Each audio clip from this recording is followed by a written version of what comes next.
Hello, I'm Simon Whistler. You're watching TopTenzNet, and in the video today, the top 10 incredible facts about UK Special Forces.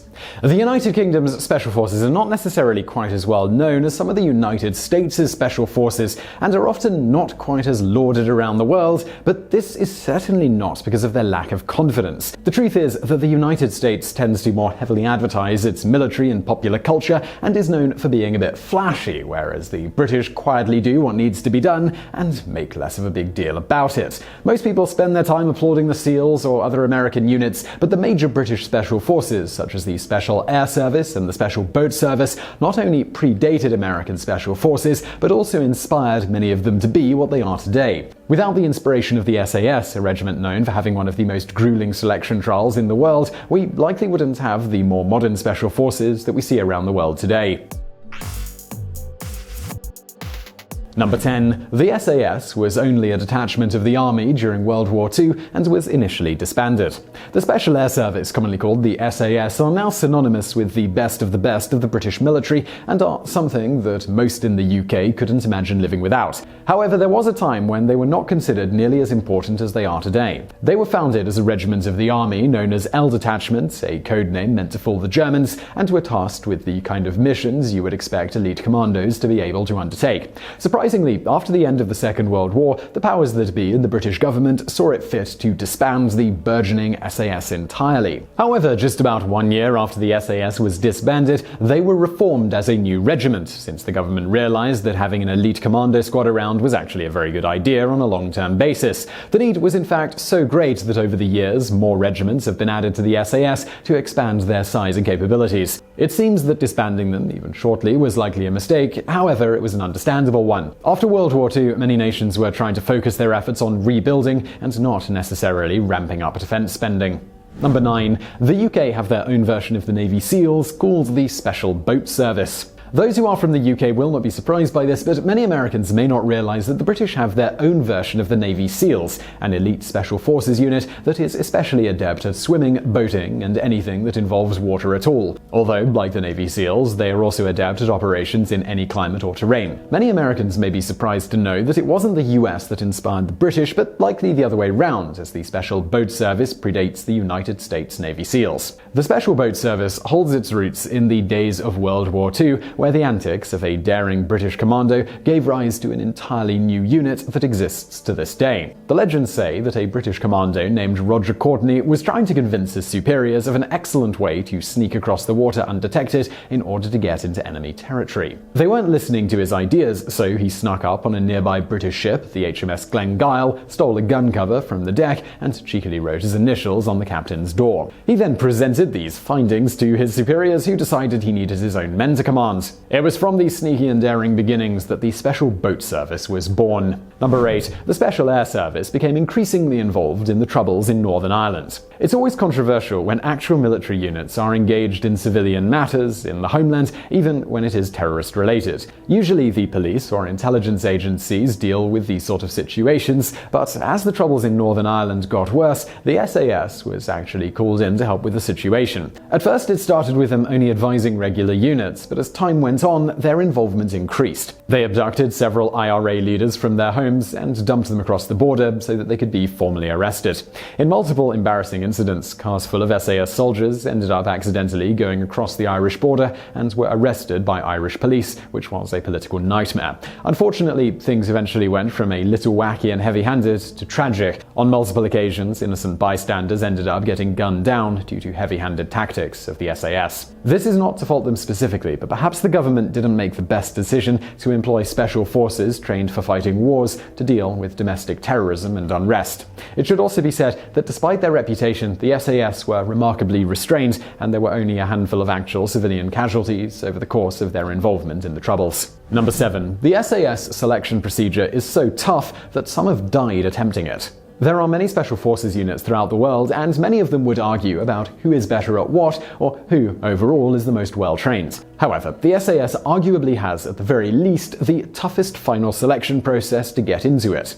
Military special forces tend not to tell the public all the details, but what has been told to the public is insanely rigorous. It involves a 26-mile endurance march near Wales while carrying heavy gear, often in harsh weather. Even passing this alone is not enough, as those who are looking to join later have to also pass an endurance march in the jungles of Belize. The selection process actually lasts for 6 months of grueling training exercises and has about a 10% pass rate. Keep in mind that the people who sign up to attempt the selection process are generally already soldiers at the peak of their physical fitness. In fact, the process is so grueling that it came under fire a few years ago when 3 recruits died during a training march from the brutality of the conditions. The grieving parents accused the SAS of having a culture of death and felt that they did not do enough to prevent the deaths. Number 6. During the early days of Iraq, former SAS members found lucrative work as bodyguards.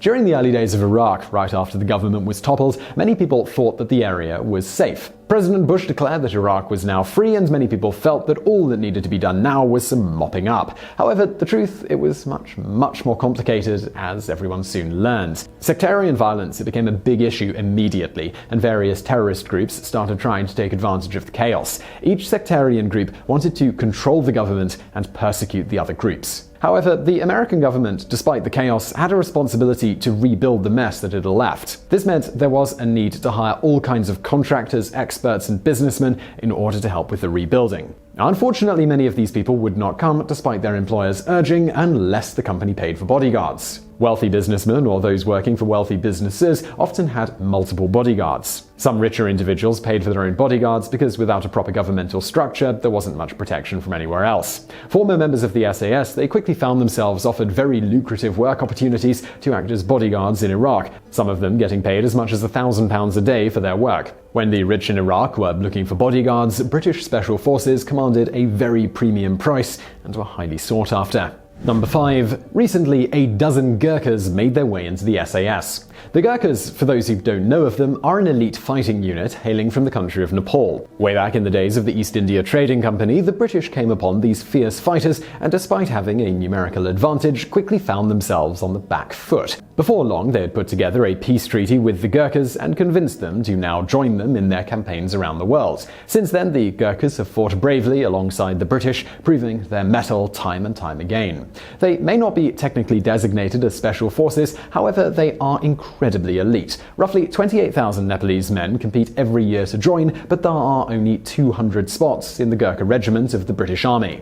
The Gurkhas have a long-held tradition that is sometimes still practiced to this day of using their traditional knife, known as the kukri, to behead their enemies when they need evidence of a kill. Nowadays, this really is overkill when it comes to proof, as a DNA sample does not need an entire head. It was also recently confirmed that a dozen Gurkhas now serve with the elite SAS regiment out of about 50 that have attempted the selection process in the last few years. This is actually pretty impressive, as it's an almost 25% pass rate, which when you compare it to a British soldier is only about 10%. Number 4. Sir Christopher Lee may have exaggerated his exploits in World War II. Sir Christopher Lee is an acting legend, and there is no doubt that he served honorably during World War II. However, a historian has recently questioned whether he actually served with the SAS. According to historians who looked at his record, Lee actually served with the RAF as a liaison between them and the special forces, such as the early SAS. However, there is no evidence that he was ever formally a part of the SAS, and much less evidence that he was involved in the kind of cloak and dagger active duty combat operations that many people think. Some more fantastic claims have suggested he was even sneaking behind enemy lines and destroying planes, which is not really backed up by anything. To be fair to Lee though, he didn't really lie, although he may have exaggerated just a little bit.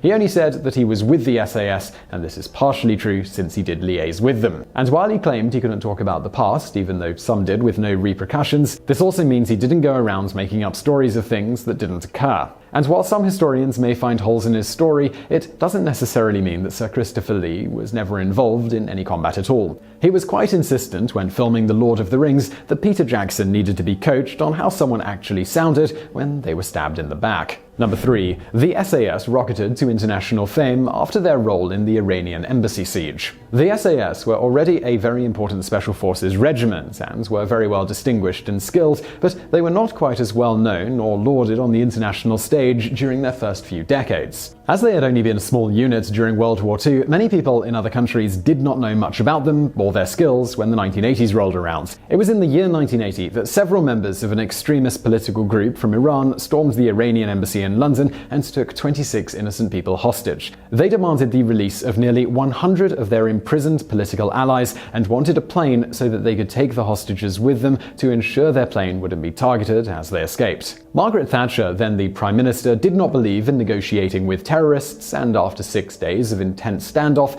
it seemed that the situation was not going to go anywhere good. Negotiations would likely involve having to get several other countries involved, and time was running out, with the terrorists threatening to kill all the hostages or blow up the building if they did not get their way very quickly. When the terrorists shot a couple of the remaining hostages, Thatcher decided enough was enough and called in the SAS, who had been waiting nearby, in order to storm the building. They managed, with just the cover of tear gas grenades and pure skill and daring, to rescue all the remaining hostages without any harm to them, and even took some of the terrorists alive in order to question them. The incident has forever cemented their reputation as one of the most elite special forces in the world. Number 2. Back in the early days of the Iraq War, the SAS and the SBS had a nasty public row. During the early days of the Iraq War, the SAS and the SBS had a bit of a debacle where the head of special forces had to come down and tell everyone to stop talking down to other branches, as it affected the honor of both. It all started with a newspaper article where a former SAS member had said all kinds of insulting things about the SBS, which briefly ignited a fire between the two, which is normally kept to the level of a professional rivalry. The article suggested that SBS members are not as professional, and the former SAS member claimed that he refused to even work with them because of that fact. He also claimed that the SBS members do not go through jungle training in Belize like the SAS do, which is simply not true. He also claims that they are cowards and points to a situation where they were attacked by 300 Iraqi Republican Guard, and he says they ran away in fear. An anonymous SBS member fired back saying that the situation was being put forth wrongly and tried to set the record straight. He claims that the unit was being led into a trap by local guides who were actually spies for the enemy, and that despite that, and being significantly outnumbered,